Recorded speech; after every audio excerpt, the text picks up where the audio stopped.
Camille's song was racked with pains when people addressed him as Saint Sains. He held the human race to blame because it could not pronounce his name. So he turned to metronome and fife to glorify other forms of life. Be quiet, please, for here begins his salute to feathers, furs, and friends, fins.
The lion is the king of beasts and husband of the lioness.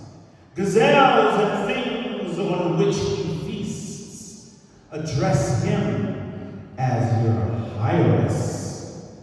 There are those who admire that roar of his in the African jungles and vents, but I think wherever a lion is, I'd rather be somewhere else.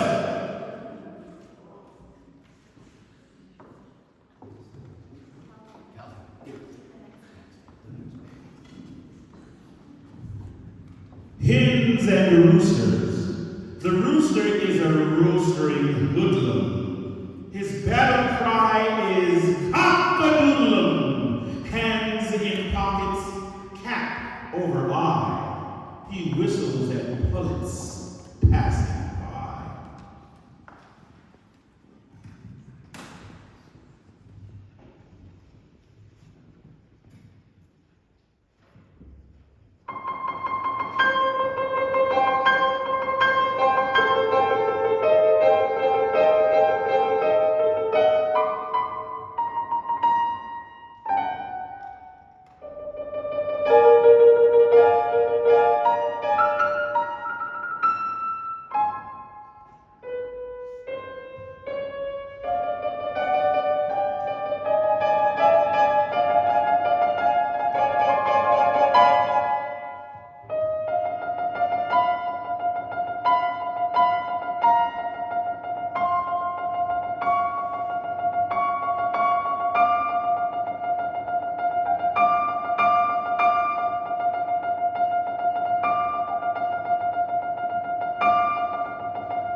the jackass. Have you harked to the jackass wild, which scientists call the onager? It sounds like the laugh of an idiot child or a hepcat on a harmonica. But do not sneer at the jackass wild. There is method in his hee-haw, for with maidenly blush and accent mild, his Jenny ass answers, she-haw.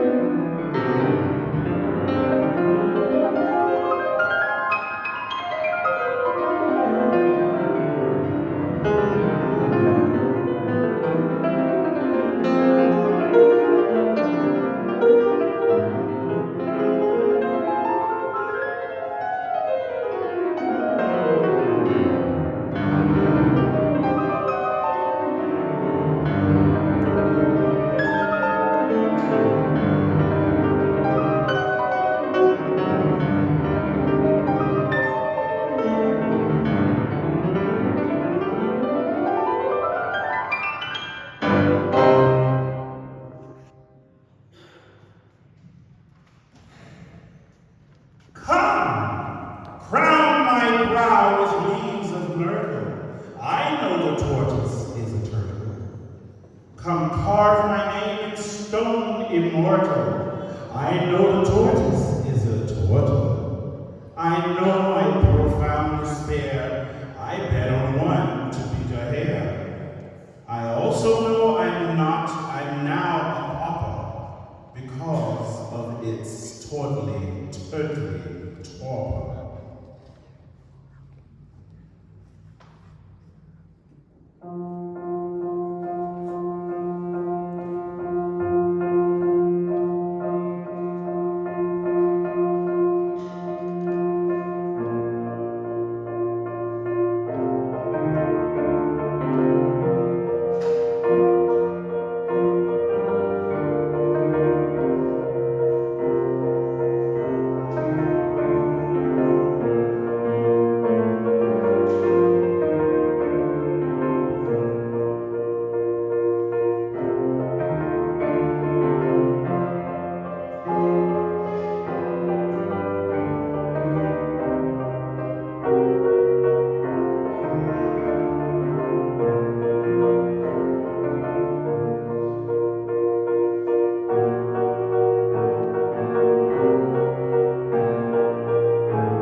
The elephant.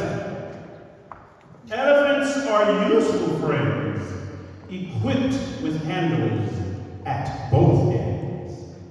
They have a wrinkled moth-proof eye. Their teeth are upside down outside.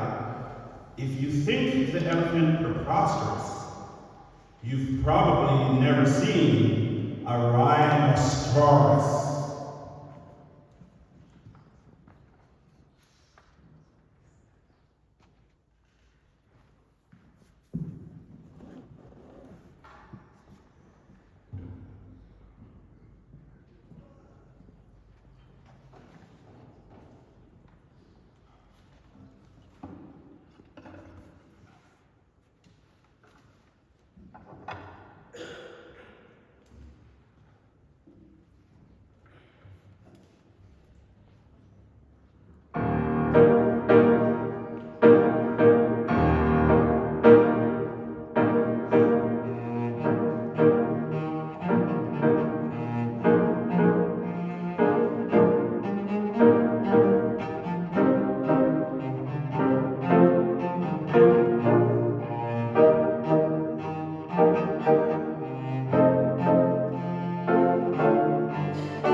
The kangaroo. The kangaroo can jump incredibly. He has to jump because he's edible. I could not eat a kangaroo, but many fine Australians do. Those with cookbooks as well as boomerangs prefer him in tasty kangaroo meringues.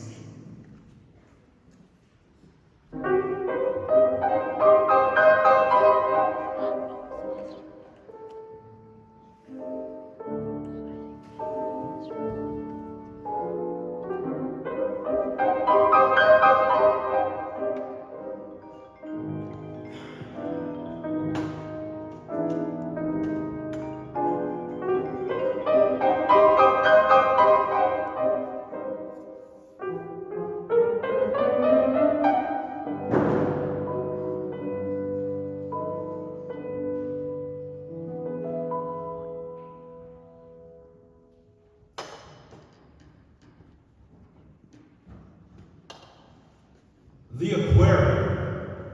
Some fish are minnows, some are whales. People like dimples, fish like scales. Some fish are slim and some are round. They don't get cold, they don't get drowned. But every fish wife fears for her fish what we call mermaids, and they call merfish.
Mules.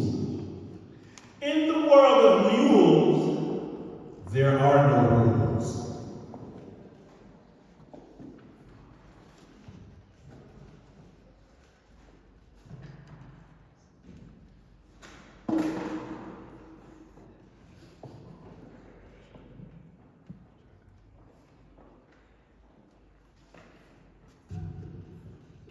The cuckoo, and in the depth of the woods.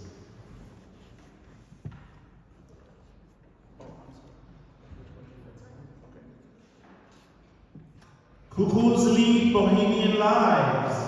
They fail as husbands and as wives.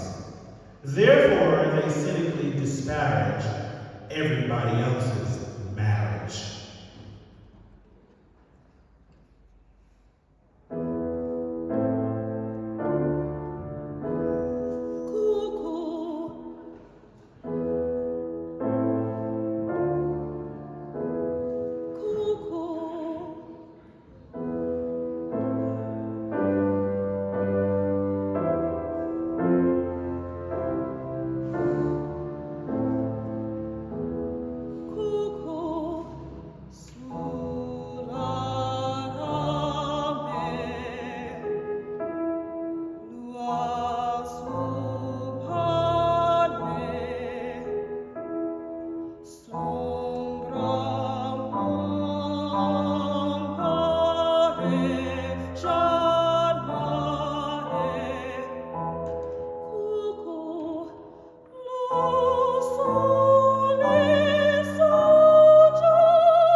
The birds. Puccini was Latin, and Wagner Teutonic. The birds are incredibly philharmonic. Suburban yards and rural vistas are filled with avian Andrew sisters. The skylark sings a rondelay, the crow sings the road to Mandalay. The nightingale sings a lullaby, and the seagull sings a lullaby. That's what shepherds listened to in Arcadia before somebody invented the radio.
Pianists. Some claim that pianists are human and quote the case of Mr. Truman.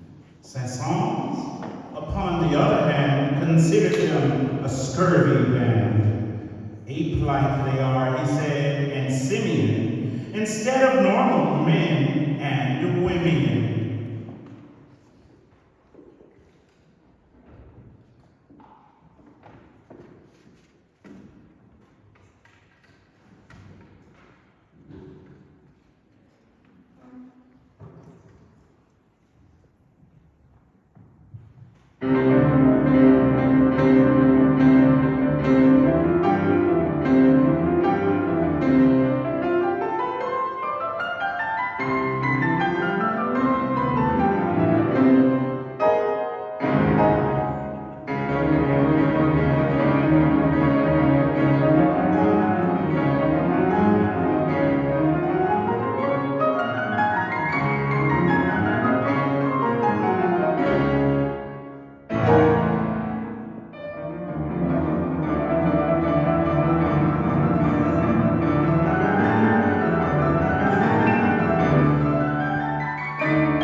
Fossils. At midnight in the museum hall, the fossils gathered for a ball. There were no drums or saxophones, but just the clatter of their bones, a rolling, rattling, carefree circus of mammoth polkas and mazurkas. Pterodactyls and brontosauruses sang ghastly prehistoric choruses. Amid the mastodonic wassail, I caught the eye of one small fossil. Cheer up, sad world, he said, and winked. It's kind of fun to be extinct.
The swan.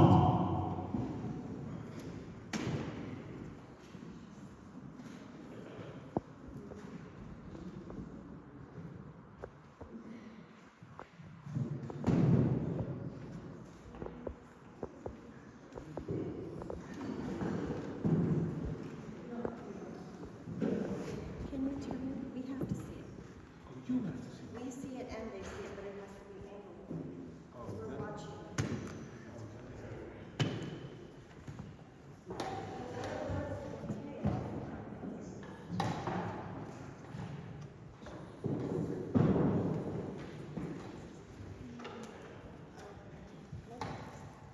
You can look it over.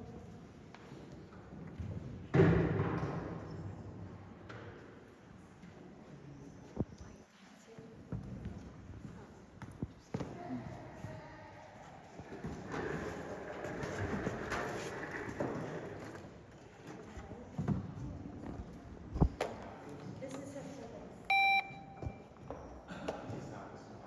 This is his.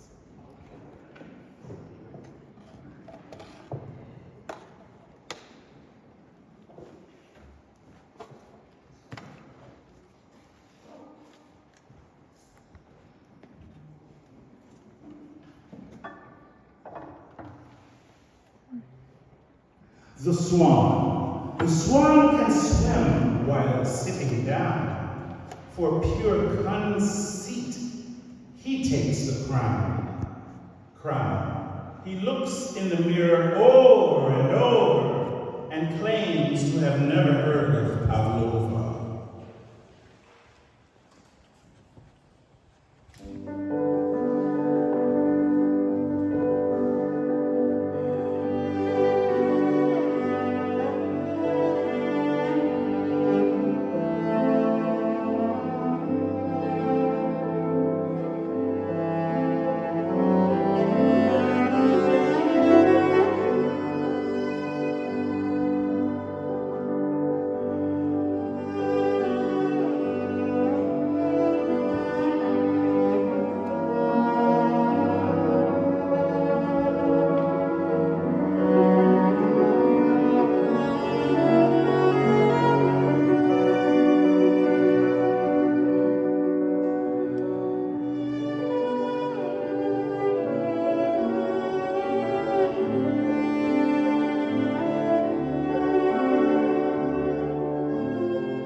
Finale. Now we reach the grand finale. Animale, carnivale, noises new to sea and land, issue from the skillful band. All the strings contort their features, imitating crawly creatures. All the brasses look like mumps from blowing oompa-oompa-umps. In outdoing Barnum and Bay and Ringling, since songs has done miraculous things.